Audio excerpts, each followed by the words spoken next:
Les poètes, plus que les biographes, nous donnent l'essence de ces souvenirs de cosmos. Baudelaire touche d'un trait ce point sensible. La véritable mémoire, considérée du point de vue philosophique, ne consiste, je pense, que dans une imagination très vive, facile à émouvoir et par conséquent susceptible d'évoquer à l'appui de chaque sensation les scènes du passé en les donnant comme enchantement de la vie. Donc, curiosité esthétique de Baudelaire. Baudelaire ne vise encore là, semble-t-il, que la prise de vue du souvenir, une sorte d'instinct qui fait qu'une grande âme compose l'image qui va être confiée à la mémoire. C'est la rêverie qui donne le temps d'accomplir cette composition esthétique. Elle entoure le réel de suffisamment de lumière pour que la prise de vue soit ample.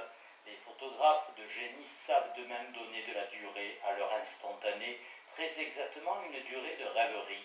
Le poète fait de même.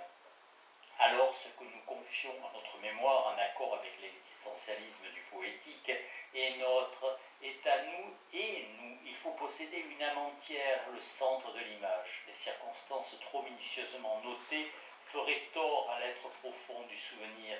Elles sont les paraphrases qui troublent le grand souvenir silencieux. Le grand problème de l'existentialisme du poétique, c'est le maintien dans l'état de rêverie. Aux grands écrivains, nous demandons qu'ils nous transmettent leurs rêveries, qu'ils nous confirment dans nos rêveries et nous permettent ainsi de vivre dans notre passé réimaginé. Tant de pages d'Henri Bosco nous viennent en aide pour réimaginer notre propre passé.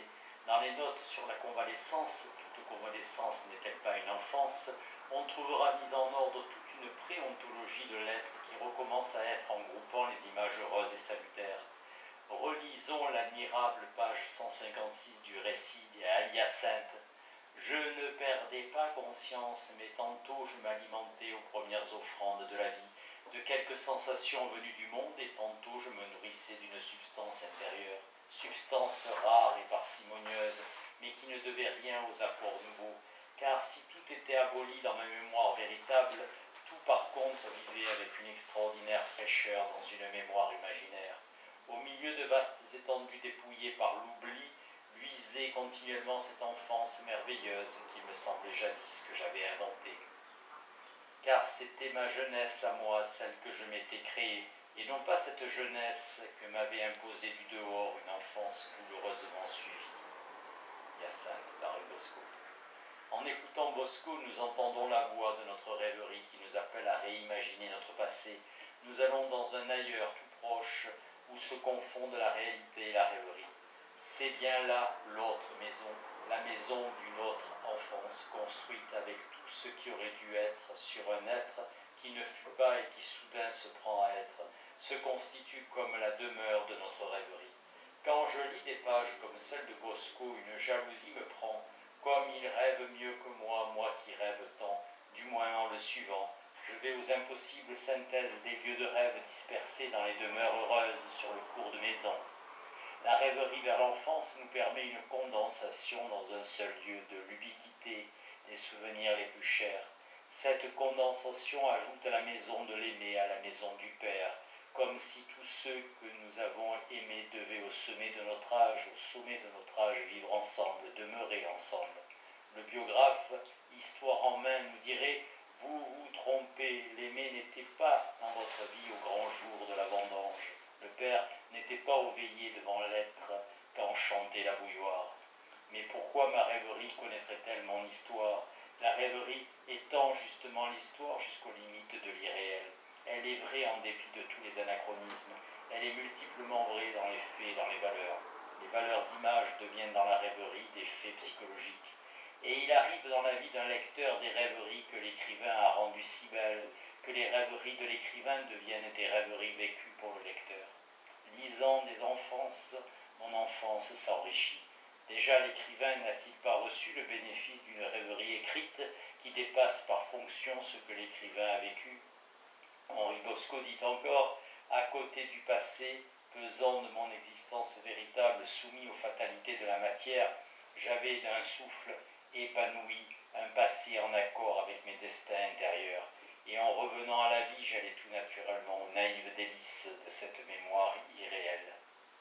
Quand s'achève la convalescence, quand l'enfance irréelle va se perdre dans un passé incertain, le rêveur de Bosco peut dire en retrouvant quelques souvenirs réels, mes souvenirs ne me reconnaissaient pas, c'était moi et non eux qui paraissaient immatériels.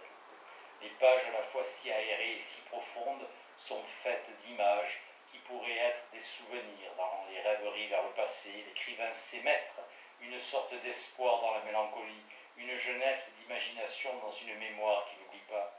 Nous sommes vraiment devant une psychologie de frontières, comme si les souvenirs vrais hésitaient un peu à passer une frontière pour conquérir la liberté.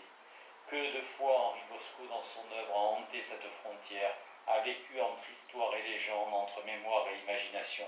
Ne dit-il pas, l'un des plus étranges de ses livres, dans ce livre Hyacinthe, où il poursuit une grande opération d'existentialisme, de psychologie imaginée, je retenais d'une mémoire imaginaire toute une enfance que je ne connaissais pas encore et que cependant je reconnaissais.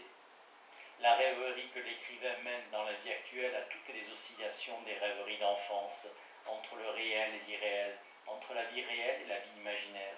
Bosco écrit « Sans doute était-ce l'enfance interdite dont je rêvais déjà lorsque j'étais enfant. Je m'y retrouvais étrangement sensible, passionné. Je vivais dans une maison calme et familière que je n'avais point eue avec des compagnons de jeu, comme quelquefois j'avais rêvé d'en avoir. Ah, est-ce que l'enfant qui subsiste en nous reste sous le signe de l'enfance interdite? Nous sommes maintenant dans le règne des images plus libres que les souvenirs. L'interdiction qu'il s'agit de lever pour rêver librement ne relève pas de la psychanalyse. Au-delà des complexes parentaux, il y a des complexes anthropo-cosmiques contre lesquels la rêverie nous aide à réagir. Ces complexes bloquent l'enfant dans ce que nous appellerons avec Bosco l'enfance interdite. Tous nos rêves d'enfants sont à reprendre pour qu'ils gagnent leur plein essor de poésie. C'est cette tâche que devrait accomplir la poético-analyse. Mais comment l'essayer? Il faudrait pour cela être psychologue et poète. C'est beaucoup pour un seul homme. Et quand je quitte mes lectures, quand je songe à moi-même, quand je revois le passé, je ne peux à chaque image que me rappeler ces vers qui tour à tour me consolent et me tourmentent, ces vers d'un poète qui se demande lui aussi qu'est-ce qu'une image. Et souvent ce n'est rien qu'une bulle d'enfance sous les lentisques du chagrin. Jean Rousselot, dans Il n'y a pas d'exil. Dans nos songes vers l'enfance, dans les poèmes que nous voudrions tous écrire pour faire revivre nos rêveries premières, pour nous rendre les univers du bonheur, l'enfance apparaît dans le style même de la psychologie des profondeurs, comme un véritable archétype, l'archétype du bonheur simple. C'est sûrement en nous une image, un centre d'image qui attire les images heureuses et repousse les expériences du malheur. Mais cette image, en son principe, n'est pas tout à fait nôtre. Elle a des racines plus profondes que nos simples souvenirs. Notre enfance témoigne de l'enfance de l'homme, de l'être touché par la gloire de vivre.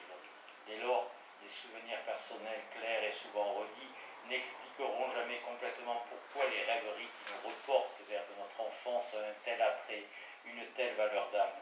La raison de cette valeur qui résiste aux expériences de la vie, c'est que l'enfance reste en nous un principe de vie profonde, de vie toujours accordée aux possibilités de recommencement. Tout ce qui commence en nous dans la netteté d'un commencement est une folie de la vie. Le grand archétype de la vie commençante apporte à tout commencement l'énergie psychique que Jung a reconnue à tout archétype. Comme les archétypes du feu, de l'eau et de la lumière, l'enfance qui est une eau, qui est un feu, qui devient une lumière, détermine un grand foisonnement des archétypes fondamentaux. Dans nos rêveries vers l'enfance, tous les archétypes qui lient l'homme au monde, qui donnent un accord poétique de l'homme et de l'univers, tous ces archétypes sont en quelque manière revivifiés. Nous demandons à notre lecteur de ne pas rejeter sans examen cette notion d'accord poétique des archétypes. Nous voudrions tant pouvoir démontrer que la poésie est une force de synthèse pour l'existence humaine. Les archétypes sont, de notre point de vue, des réserves d'enthousiasme qui nous aident à croire au monde, à aimer le monde, à créer notre monde. Que de vie concrète serait donnée aux philosophèmes de l'ouverture au monde si les philosophes lisaient les poètes. Chaque archétype est une ouverture au monde, une invitation au monde.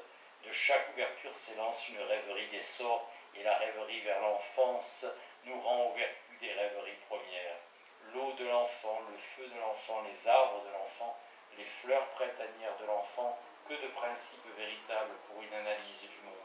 Si le mot analyse doit avoir un sens quand on touche une enfance, il faut donc bien dire qu'on analyse mieux une enfance par des poèmes que par des souvenirs, mieux par des rêveries que par des faits. Il y a un sens, croyons-nous, à parler d'analyse poétique de l'homme. Les psychologues ne savent pas tout. Les poètes ont sur l'homme d'autres lumières, à méditer sur l'enfant que nous fûmes, par-delà toute histoire de famille. Après avoir dépassé la zone des regrets, après avoir dispersé tous les mirages de la nostalgie, nous atteignons une enfance anonyme, pur foyer de vie, vie première, vie humaine première. Et cette vie est en nous, soulignons-le encore, reste en nous, un songe nous y ramène. Le souvenir ne fait que rouvrir la porte du songe. L'archétype est là, immuable, immobile, sous la mémoire, immobile, sous les songes. Et quand on a fait revivre par les songes la puissance d'archétype de l'enfance, tous les grands archétypes des puissances paternelles, des puissances maternelles reprennent leur action. Le père est là, lui aussi immobile, la mère est là, elle aussi immobile. Tous deux échappent au temps, tous deux vivent avec nous dans un autre temps. Et tout change, le feu de jadis est un autre feu que le feu d'aujourd'hui.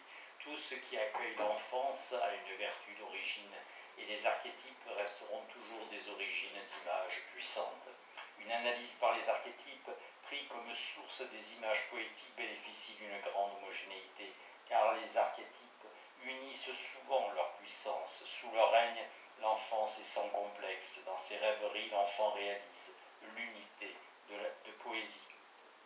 Corrélativement, si l'on fait une psychoanalyse en s'aidant de poèmes, si l'on prend un poème comme outil d'analyse pour mesurer son retentissement à différents niveaux de profondeur, on réussira parfois à raviver des rêveries abolies, des souvenirs oubliés. Avec une image qui n'est pas à nous, avec une image bien singulière, parfois nous sommes appelés à rêver en profondeur.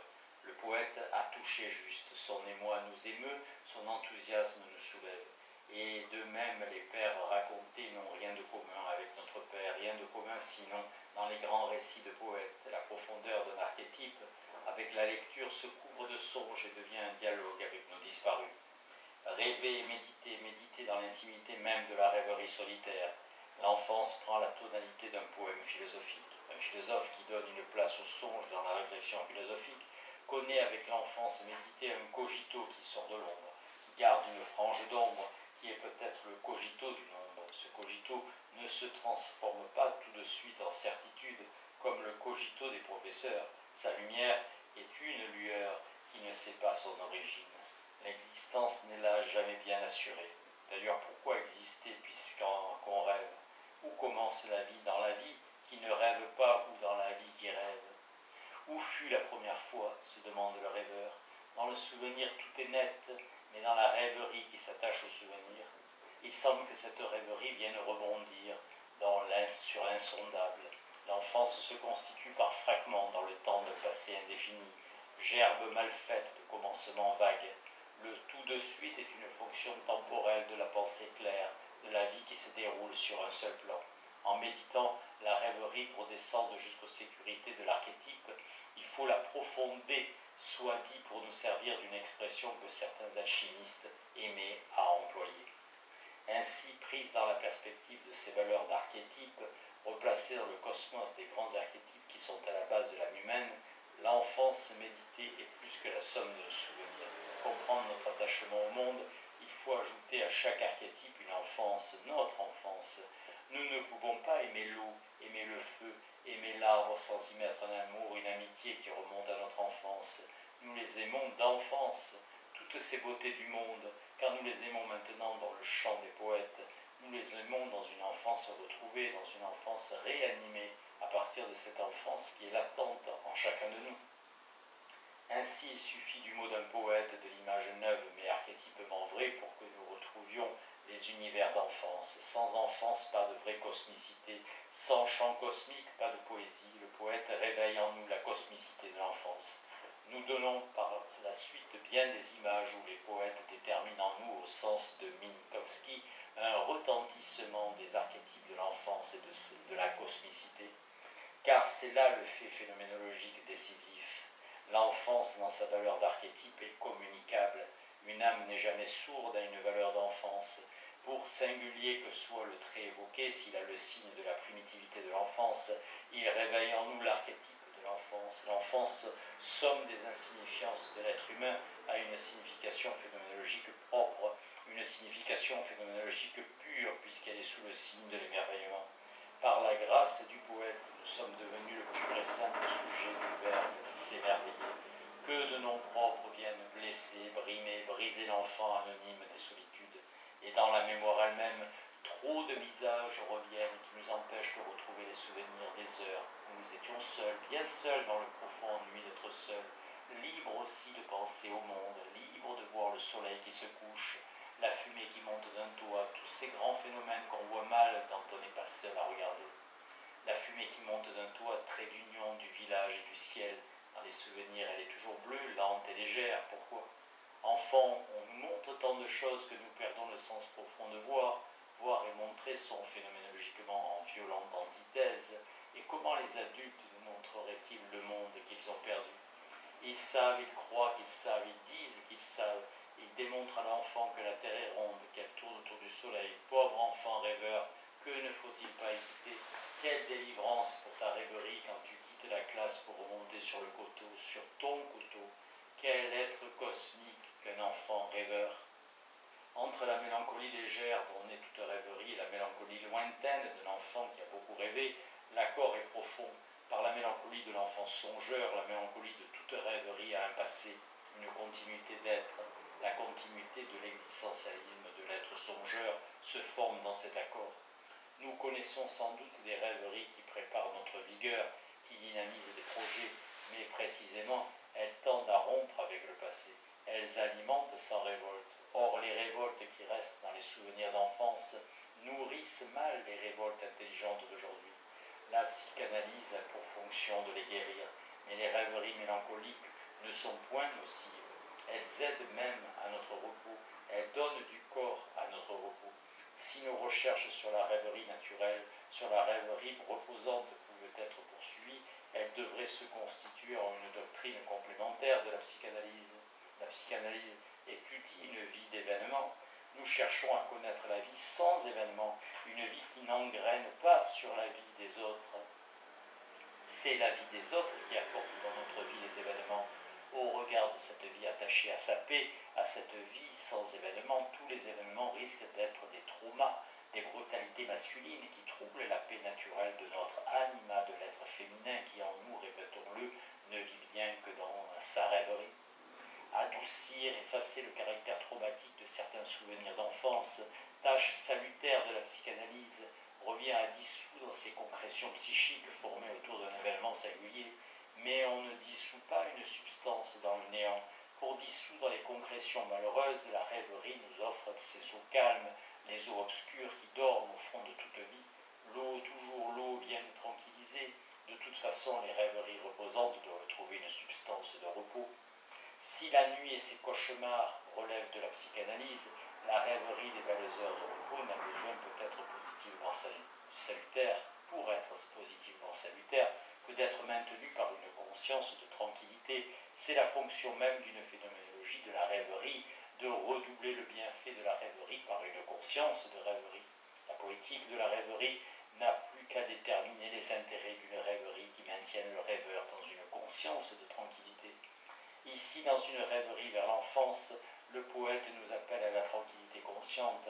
Il s'offre à nous transmettre le pouvoir tranquillisant de la rêverie, mais encore une fois, cette tranquillité a une substance, la substance d'une mélancolie tranquille. Sans cette substance de la mélancolie, cette tranquillité serait vide, elle serait la tranquillité du rien. On s'explique alors que ce qui nous entraîne vers les rêveries de l'enfance soit une sorte de nostalgie, de la nostalgie. Le poète des eaux pâles et immobiles, Georges Rodenbach, connaît cette nostalgie redoublée. Il semble que ce qu'il regrette de l'enfance, ce ne soit pas des joies, mais la tristesse tranquille, la tristesse sans cause de l'enfant solitaire. La vie ne nous dérange que trop de cette mélancolie radicale. C'est à cette mélancolie d'enfance que Rodenbach doit l'unité de son génie poétique. Il est des lecteurs pour penser que la poésie mélancolique est monotone. Mais si notre rêverie nous rend sensibles aux nuances oubliées, Les poèmes de Rodenbach nous réapprennent à rêver doucement, à rêver fidèlement, rêverie vers l'enfance, nostalgie de la fidélité. Ainsi, le poème 14 dans le miroir du ciel natal, 1898, en chacune de ses stances ranime la mélancolie première. Douceur du passé qu'on se remémore à travers les brumes du temps et les brumes de la mémoire. Douceur de se revoir soi-même enfant dans la vieille maison aux pierres trop noircies. Douceur de retrouver sa figure amincie d'enfant pensif, le front aux vitres. La poésie flamboyante, la poésie aux syllabes qui sonnent, cherchant l'éclat des sons et des couleurs, aura fort peu de sympathie pour cet enfant pensif, le front aux vitres. On ne lit plus Rodenbach, mais une enfance est là, l'enfance désœuvrée, l'enfance qui, en s'ennuyant, connaît le tissu uni de la vie. Dans la rêverie teintée de mélancolie, c'est en ce tissu que le rêveur connaît l'existentialisme de la vie tranquille.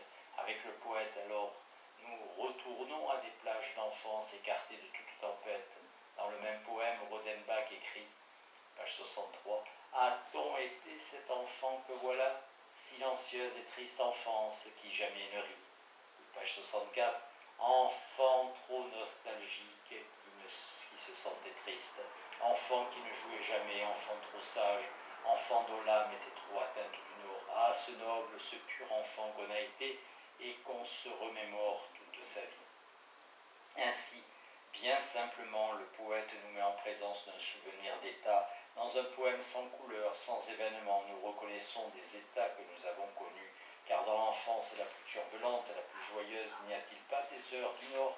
Ces heures sans horloge sont encore en nous. La rêverie nous les rend propices, apaisantes. Elles sont simplement mais noblement humaines. Tous les mots du poème de Rodenbach sont vrais, et si nous rêvons sur un tel poème, nous reconnaissons bientôt que ces mots ne sont pas superficiels, ils nous appellent à une profondeur du souvenir. C'est qu'en nous, parmi toutes nos enfances, il y a celle-là, l'enfance mélancolique, une enfance qui avait déjà le sérieux et la noblesse de l'humain. Les conteurs de souvenirs ne la racontent guère. Comment, racontant des événements, pourrait-il nous faire séjourner dans un état? Il faut peut-être un poète pour nous révéler de telles valeurs d'être. En tout cas, la rêverie vers l'enfance connaîtra un grand bienfait de repos si elle s'approfondit en suivant la rêverie d'un poète. En nous, encore en nous, toujours en nous, l'enfance est un état d'âme.